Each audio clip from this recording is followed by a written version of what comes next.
Salut à tous et bienvenue sur ValetPL Lorcana FR. J'espère que vous allez bien. Faites pas attention derrière moi au niveau du décor, il y a des tiroirs, en tout cas des cases qui sont vides. Je prépare une vidéo sur la chaîne MultiTCG qui m'a demandé de foutre le bazar un petit peu dans ma pièce. Aujourd'hui, on se retrouve pour décrypter le fameux championnat d'Europe qui a été joué le week-end passé. On a eu la chance de le commenter avec PL, Rofelos et Petit Quick. On vous a fait vivre l'événement en direct. C'était sur la chaîne Twitch de Disney Lorcana EU. Pour tous ceux qui voudraient regarder ce championnat-là sur 2 jours, donc les rondes le jour 1 et le top 16 le jour 2, les replays sont ouverts. Donc vous pouvez aller directement sur le Twitch de Disney Lorcana EU et vous pourrez retrouver notre cast au complet. Pour ceux qui ont suivi ça en direct, merci à tous d'avoir été là. Vous étiez très nombreux et nous, on a pris beaucoup de plaisir à vous faire vivre l'événement directement. Si jamais vous voulez un petit peu plus d'insight, voir les coulisses, regarder un petit peu quelques photos de l'intérieur, j'ai pas mal posté de choses sur mon Instagram, notamment ici un petit carrousel avec plein de photos de l'événement pour pouvoir vivre l'événement comme si vous y étiez. Je sais que tout le monde n'a pas eu la chance de se déplacer au Disney, au parc de Disney pour pouvoir assister à ces championnats-là. Donc voilà, si jamais ça vous intéresse, sur mon Instagram, j'ai fait un petit peu le reporter de terrain et j'ai aussi mis toutes mes stories du week-end que j'ai compilées ici dans ce petit macaron Lorcana EU. N'hésitez pas à me suivre sur Instagram à chaque fois que je me déplace et que c'est pour un événement lié au TCG, j'essaye de vous poster quelques contenus directement sur l'application. Avant de passer à la suite de la vidéo, je vous annonce que la vidéo est sponsorisée par notre boutique en ligne La Belle Carte. Vous pouvez tenter de remporter un booster chapitre 6 et pour ça c'est très simple, il vous suffit juste d'être abonné à la chaîne, d'activer la cloche des notifications, ça c'est pas obligatoire, mais ça vous permet d'être tenu au courant quand une nouvelle vidéo sort, de partager dans l'espace commentaire et de laisser un pouce bleu. Je tire au sort un commentaire et vous recevez le booster gratuitement. La Belle Carte c'est quoi? C'est notre boutique en ligne de vente de TCG, notamment de l'Orcana. Je vous montre, on a notamment toute la gamme ici du chapitre 6 avec les accessoires. Il nous reste un petit peu de chapitre 5 aussi en bundle. Donc voilà, si jamais vous cherchez des accessoires, des préconstruits, du Troph Pack ou alors du petit coffret cadeau Stitch, n'hésitez pas à passer sur la Belle Carte. Il nous reste aussi quelques displays du chapitre 6. Le championnat européen de l'Orcana, c'est quoi pour ceux qui l'ignoreraient? C'est les 96 meilleurs joueurs sur 2024, en tout cas les meilleurs joueurs d'Europe, qui s'affrontent dans une compétition qui était divisée en 2 jours, 7 rondes de BO2 le premier jour, et les 16 meilleurs joueurs s'affrontent ensuite le lendemain en BO3 dans un top 16, c'est-à-dire 4 matchs jusqu'à la finale. Les 96 personnes qualifiées à ce tournoi-là se sont qualifiées en faisant top 16 au précédent Lorcana Challenge. Il y en a eu 4 qui ont été joués en Europe, ainsi que ceux qui ont réussi à se qualifier le vendredi d'avant le championnat européen, avec ce qu'on appelle notamment le tournoi des Last Chance Qualifiers. Vous participiez à 5 rondes de BO3 et si vous gagnez les 5, vous étiez qualifié le lendemain pour participer au championnat européen. Avec cette formule-là, nous avions donc, vous l'avez compris, 64 qualifiés et 32 personnes qui ont récupéré leur qualification avec le Last Chance Qualifier. Au niveau de la répartition des decks sur la ligne de départ, on est ici sur une domination de bleu-rouge, c'était évidemment très attendu. En deuxième archétype le plus représenté, on a Améthyste Emerald à 21%, c'était aussi très attendu. En troisième archétype le plus représenté, cette fois-ci, on a Vert Gris, donc Emerald Steel, qui est passé devant Umber Steel d'après les prédictions des gens. Les gens s'attendaient plutôt à ce que le trio de tête, ça soit donc bleu, rouge, vert, violet et jaune gris, mais vert gris finalement a placé plus de copies sur la ligne de départ. Au niveau des autres decks ensuite, pour le 5e, le 6e, le 7e et le 8e représentant, c'est un ordre plutôt logique. On a quand même quelques surprises avec la présence de gris violet, qui était un deck qui commençait à être populaire au début du chapitre 6, mais dont les gens n'avaient pas forcément statué sur quelle était la meilleure version de manière définitive. Et par contre, on a un représentant qui est venu avec un deck rouge-gris. On l'a pas vu en table filmée. Je pense pas que le tournoi se soit très bien passé pour lui. Mais ma foi, il s'est fait kiffer. Il a ramené son deck de cœur. Ça, je trouve ça plutôt sympa.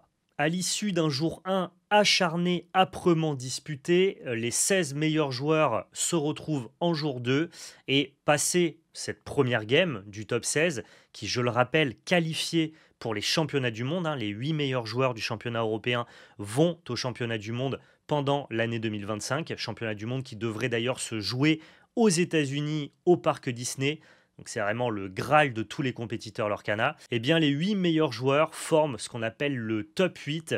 Et ce top 8 se joue en élimination directe en BO3, avec une finale notamment qui est jouée en BO5. Voici la représentation par deck et par joueur du top 8 des championnats européens de Lorcana.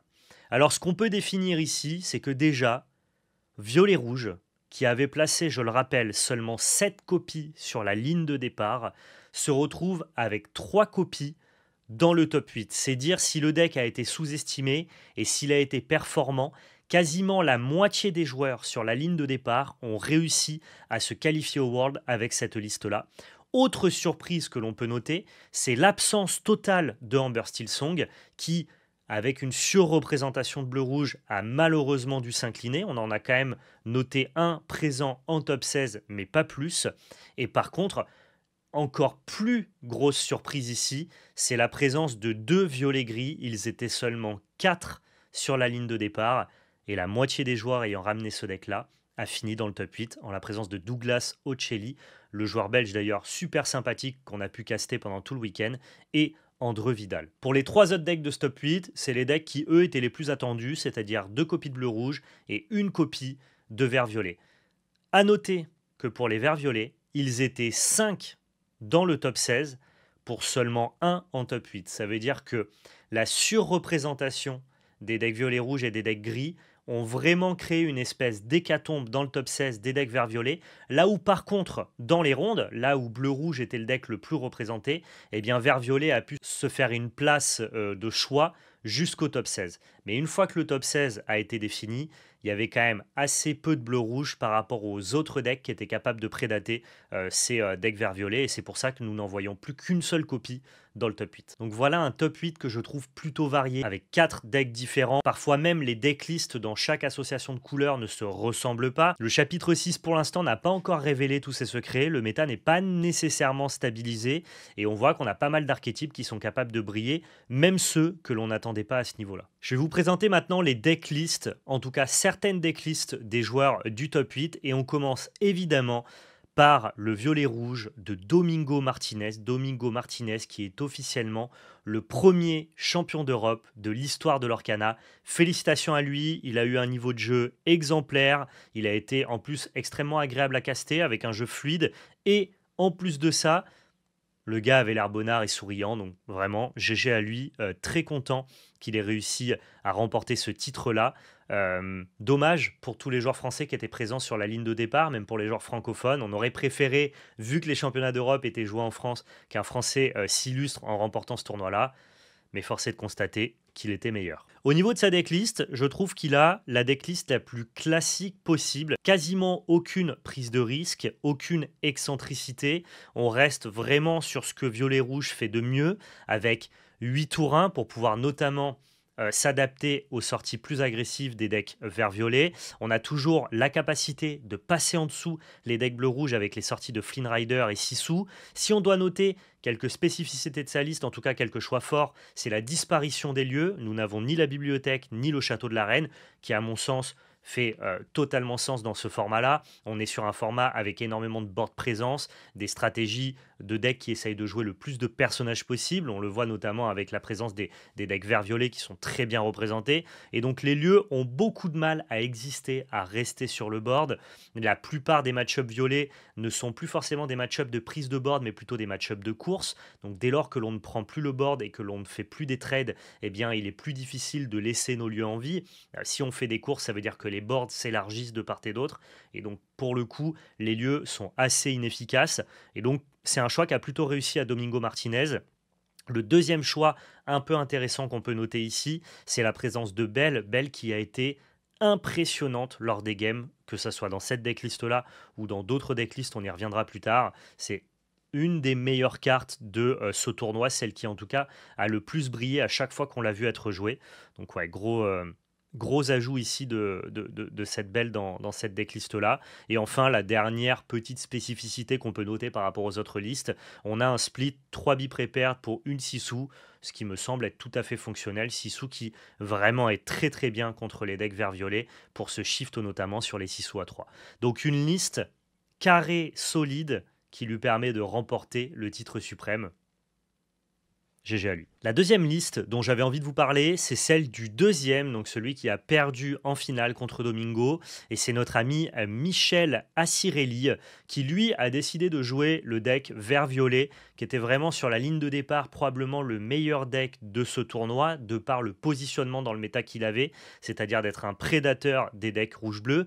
Comme rouge-bleu était le deck le plus représenté et qu'en plus de ça, Amber Steel a été moins représenté que ce que les joueurs attendaient, sur la ligne de départ, on était tous unanimes pour dire que vert-violet était le bon deck à ramener. La preuve, Michel a réussi à se hisser jusqu'à la finale avec son deck. Au-delà de ça, il y a quelques choix qui sont assez forts et assumés dans cette liste-là. Je vais vous en parler. On a la présence de 15 tours 1.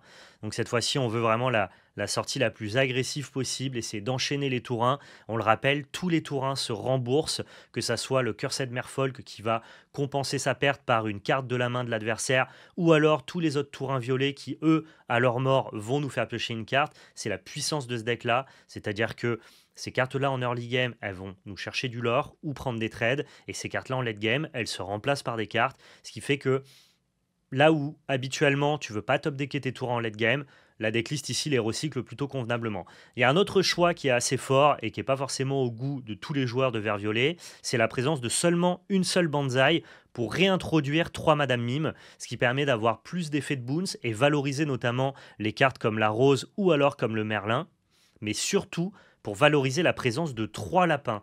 Là où lapin avait un petit peu diminué et la boucle boon s'était un peu mis de côté au profit d'une stratégie très offensive, ici on a toujours une stratégie très offensive avec beaucoup de tours 1, mais on cut un peu dans les bonsaïs, on remet un peu des Madame Mime, ce qui nous permet d'avoir non plus un ou deux lapins comme on pouvait le voir dans les stratégies plus offensives, mais de remonter à 3 lapins et donc forcément de prendre l'ascendant ou dans les mirrors ou dans les match-ups violets au global.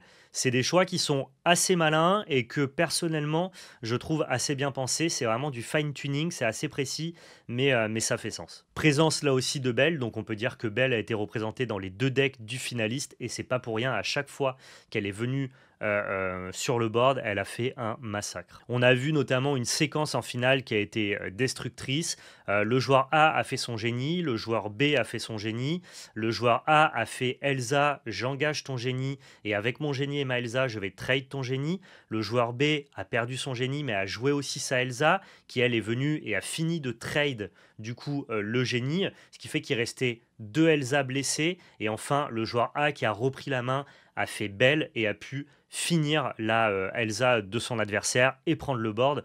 C'était vraiment une séquence où les 2 joueurs se seraient répondus jusqu'à ce que l'un des 2 joueurs finisse sur Belle et prenne le board. Évidemment, une des stars du deck, Gogo Tomago, même si c'est pas la carte que l'on a le plus vu briller lors des tables filmées, on sait que dans le tournoi, elle a fait couler pas mal d'encre et notamment couler pas mal de larmes parce que la carte est extrêmement puissante et elle permet d'aller chercher des létales vraiment venues de nulle part. Quand tu affrontes cette carte-là, tu dois tout le temps te demander si c'est vraiment obligatoire d'incliner ton board. Ici, on va s'intéresser à la liste de Q. Q qui est le seul joueur français en top 8, un des 2 représentants de bleu-rouge qui a d'ailleurs dû batailler pour avoir sa place au World, qui a réussi à battre son adversaire du top 16 dans les tours additionnels, qui jouait Humber Steel Song, une version un petit peu agressive avec des lilos. Bref, c'était un match de tous les instants. Cette decklist, elle est, ma foi, assez classique, avec quand même quelques ratios un peu particuliers. On a seulement un bi-prepared pour 4 Sissou. Sissou qui, de toute façon, dans un metagame avec beaucoup de vert violet, fait largement le job par rapport à bi-prepared et en plus nous permet d'être shifté sur la Sissou à 3 non ancrables. On a le plan Maui et Vitality Sphere pour pouvoir très rapidement récupérer une action et pouvoir attaquer avec ce Maui. Donc on a une liste qui est quand même plutôt adapté à un metagame agressif, mais on n'a pas totalement fait l'impasse sur les mirrors parce qu'on a quand même la présence de ce Lucky Dime ici qui peut avoir du sens. C'est amusant parce qu'on a aussi une Great Stone Dragon qui n'est pas forcément présent dans toutes les decklists, mais qui peut avoir notamment un intérêt en late game pour recycler nos ressources, mais aussi contre les stratégies discard. Et évidemment, la carte qui fait briller le deck depuis le chapitre 6, c'est Voguer sur la mer Azurite, carte qui est extrêmement puissante, présente en 4 copies, en 4 exemplaires dans toutes les listes bleu-rouge. C'était le deck qui a été identifié comme étant le meilleur deck du format, un des meilleurs decks à amener à ce championnat d'Europe. Et honnêtement, si toutes les stratégies autres que ce deck-là sont aussi offensives, c'est vraiment parce que lui a polarisé l'entièreté du méta autour de lui. Donc ça en fait quand même toujours un très bon prétendant au meilleur deck du format. Félicitations à Q pour sa place au World. On est vraiment super content de pouvoir continuer à suivre son parcours dans le compétitif de l'Orcana. Là, on arrive à mon deck préféré et mon joueur préféré, le deck violet-gris de Swandai de son pseudo, Douglas de son prénom, le joueur francophone, le joueur belge qui nous a régalé dès la deuxième ronde du jour 1 et qui a réussi, après un chemin compliqué évidemment, à se placer en top 8 et donc à s'offrir aussi une place pour les Worlds. Ici, on a cette liste violet-grise avec des choix qui sont tous vraiment très forts et très importants. C'est-à-dire qu'on a un certain nombre de tours 1 pour essayer justement en early game de prendre les trades, de matcher les tours 1 adverses, mais aussi de pouvoir passer en dessous bleu-rouge. Et pour le reste de son deck, c'est très simple. Nous ne voulons que des interactions ou alors que des cartes capables de lorer et qui ne prennent pas 6 sous. Comment est-ce qu'on fait pour qu'une carte elle ne prenne pas 6 sous? Eh bien c'est simple, on fait en sorte que nos cartes aient plus de 2 d'attaque, c'est-à-dire 3 d'attaque. Cette Kaloun, quand Sissou arrive, si tu n'as pas un bloc de glace, elle ne meurt pas. Pareil pour Smee, pareil pour Laurent s'il n'est pas blessé, pareil pour Mime, pareil pour Crab, pareil pour Pete, pareil pour Pluto, Merlin, Belle. Il n'y a que les génies, mais qui sont obligatoires de par leur puissance, ou les Elsa, qui vont souffrir de l'arrivée d'une Sissou. Sinon, vraiment, ce deck a été pensé et orienté pour être capable de se battre dans les games mid-range de par son interaction et les cartes grises, mais quand même de respecter les decks bleu-rouge et d'être capable notamment de lorer et de ne pas subir les anti-bêtes de masse des decks bleu-rouge. C'est extrêmement bien pensé, c'est extrêmement bien buildé, et j'adore honnêtement cette decklist que je vais d'ailleurs reprendre pour pouvoir m'amuser au chapitre 6. Une des spécificités assez intéressantes, on a la présence de un Hades, Hades qui a été brillant lors de ce championnat d'Europe. Si jamais vous droppez ce Hades-là avec un peu de board à côté, eh bien le deck bleu-rouge ne peut que concéder instantanément. C'est vraiment très difficile pour lui de revenir de cette situation. Il a deux choix, raser votre board avec un bi-prepare, mais dans ce cas-là, vous allez gagner assez de l'or pour gagner la partie, ou alors il va essayer de gérer d'abord le Hades, mais ça va lui prendre forcément tout son tour parce que ça va passer par une Médusa ou par une Maléfique Dragon, et dans ce cas-là, les cartes qui sont à côté du Hades, elles, vont pouvoir aller chercher leur lore et vous gagner un tour en fait avec cette carte-là. C'est une carte qui était totalement inattendue, que les gens ont pas mal sous-estimé, moi le premier. J'ai demandé un petit peu à Douglas si jamais il voulait jouer plus d'Hades dans sa liste. Il m'a répondu que le bon nombre était de 1, 2 ça serait peut-être trop, notamment de par la présence de trop de non-ancrables dans la liste. Mais ce Hades, en tout cas, à chaque fois qu'on l'a vu, il a été plutôt brillant. Encore une fois, Belle, hein, qui est un peu à l'équilibre de tous les decks du top 8. Les bons decks de top 8 avaient des Belles dans leur deck. C'est une des cartes qui, je trouve, a le plus brillé lors de ce championnat d'Europe.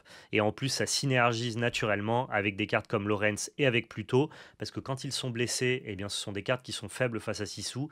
Mais si jamais on déplace les dégâts avec Belle, eh bien, on peut leur redonner toute leur puissance. Ça fonctionne plutôt très bien. Donc ouais, c'est ma liste préférée. C'est une liste qui va être plutôt forte contre les decks vert-violet et toutes les autres stratégies offensives, et qui va être relativement ok et correct contre les stratégies bleu-rouge. Donc un positionnement de metagame qui m'intéresse plutôt pas mal. Voilà, je vous ai présenté les 4 types de decks que l'on a pu retrouver dans ce top 8. J'espère que ça vous a plu. Moi, je me suis régalé à commenter cette compétition. Dites-moi d'ailleurs ce que vous avez pensé de notre cast. Qu'est-ce qu'on peut améliorer? Est-ce que vous avez envie aussi d'avoir plus de compétitions castées en français? C'était une première pour nous, en tout cas de manière officielle. Nous avions déjà fait le Lorca Quest et on aspire peut-être à caster plus d'événements avec PL. On était très bien accompagnés avec Rofelos et Petit Quick. Voilà, en tout cas, de notre point de vue, c'était un moment qui était très réussi, très agréable. Et on a aussi envie de savoir ce que vous, en tant que communauté, vous en avez pensé. Merci à tous d'avoir regardé cette vidéo. N'hésitez pas à nous soutenir en vous abonnant à la chaîne. Prenez soin de vous et surtout n'oubliez pas, c'était de la belle magie. Ciao tout le monde.